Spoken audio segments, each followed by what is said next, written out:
Astrology simplified में आपका स्वागत है। आज हम सलाह में बात कर रहे हैं वास्तु टिप के बारे में। तो जब भी आप मकान लेने जा रहे हैं, बनाने जा रहे हैं, तो आपको सर्वप्रथम ये देखना है कि आप एक अच्छे एस्ट्रोलॉजर पास जाकर देखिए कि कुंडली में मकान के योग हैं या नहीं। इसके लिए जो भी कुंडली है, अगर आप देखना चाहें तो उसमें जो लग्न कुंडली का चौथा भाव होता है वो आपका मकान सुख का भाव होता है।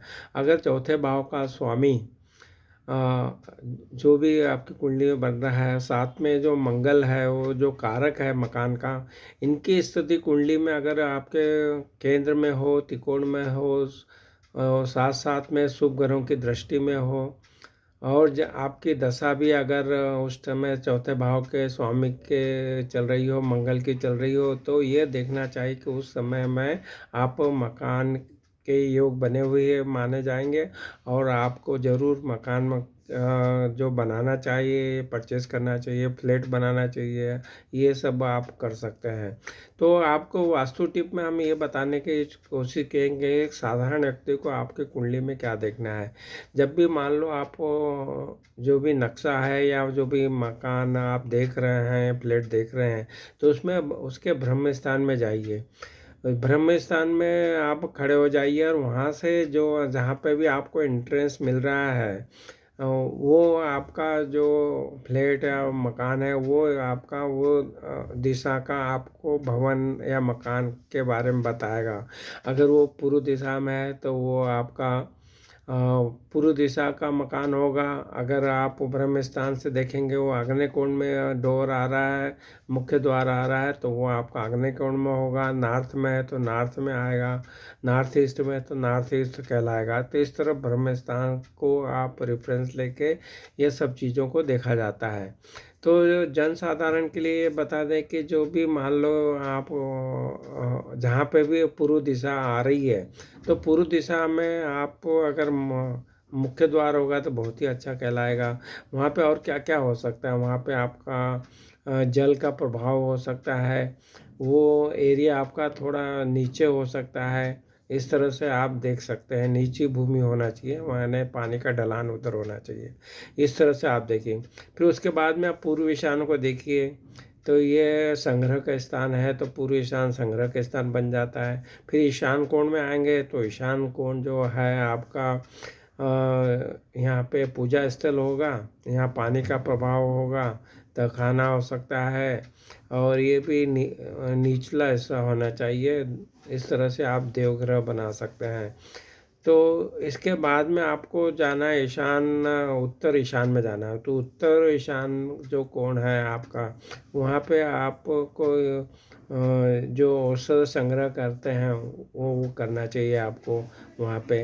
फिर उत्तर में जाएंगे तो उत्तर में भी आपको ये देखना है कि ये यहाँ पे भी मुख्य द्वार हो सकता है, बरामदा हो सकता है, यहाँ पे कुआं, जलाशय, जल प्रवाह की चीज़ें हो सकती, धन संग्रह भी हम यहाँ से कर सकते हैं, बगीचा हो सकता है, देवगृह भी यहाँ पे भी आप पूजा स्थल बना सकते हैं। यहाँ तहखाना हो सकता है, भंडार का स्थान हो सकता है, जल स्थान हो सकता है, और ये स्थान भी नीचा होना चाहिए। तो इस तरह उत्तर दिशा को आप अपने देख सकते हैं। वहाँ पे इस तरह का अगर बनाना हो तो इस तरह की चीज़ें बना सकते हैं, या फिर आपका बनाया है तो ये इन चीज़ों का स्थान वहाँ पे हो सकता है। इसी तरह से उत्तर वायक जो कोण है, ये रति क्रिया के लिए कहा गया, तो इस यहाँ पे इसके लिए आपका शयन कक्ष हो सकता है। फिर अन्न भंडार के लिए आपको क्या देखना है, वो वायक कोण है। तो वायक कोण में आपका अन्न भंडार हो सकता है, यहाँ शौचालय हो सकता है, ये स्थान थोड़ा ऊंचा भी हो सकता है। इसके बाद में पश्चिम वायक कोण है, ये दुख प्रकट करने का स्थान पूर्वज शास्त्रों में बताया गया है, रोदन ग्रह बताया गया है यहाँ पे।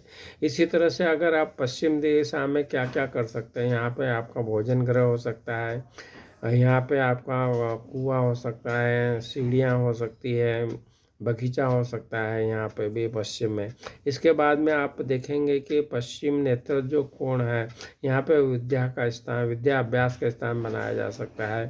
फिर आप देखेंगे कि अगर आप नेतृत्व कोण में आ गए तो नेतृत्व कोण जो है आपका शौचालय के लिए हो सकता है। ये स्थान ऊंचा स्थान होना चाहिए।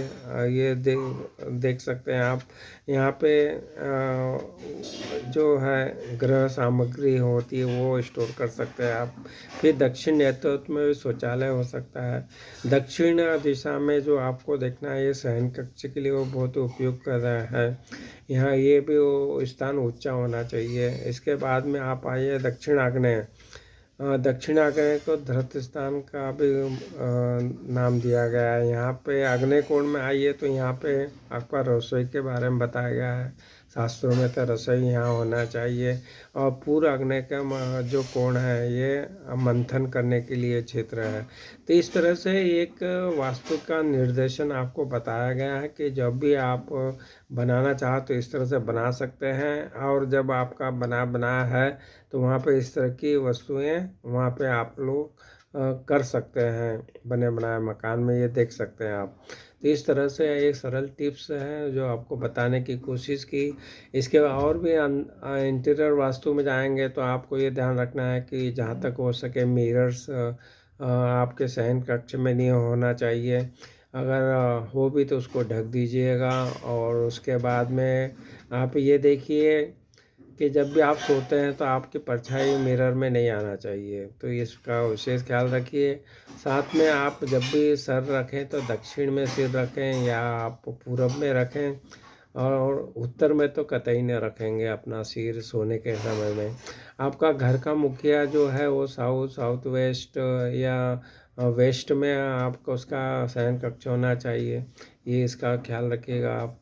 जो आपकी कमाई करके ला के देता है वो आपका घर का मुखिया वो कहलाएगा।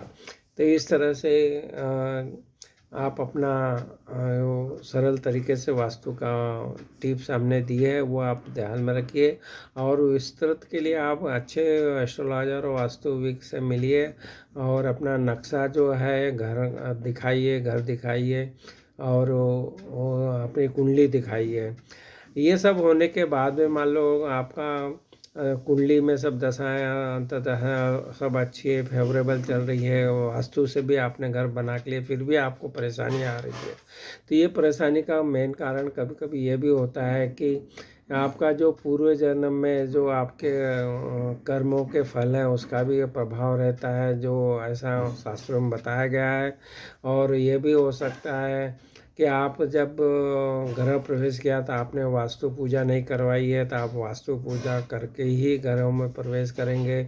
कोई लोग इसका वास्तु पूजा के बिना ही प्रवेश कर जाते हैं तो वहाँ की जो ऊर्जा रहती है वो अच्छी नहीं रहती। क्योंकि घर बनाने के समय में नेगेटिव ऊर्जाएं जो पहले से बनी है या रहती है वो उसके ख़त्म के लिए वास्तु पूजा ज़रूर कराने चाहिए।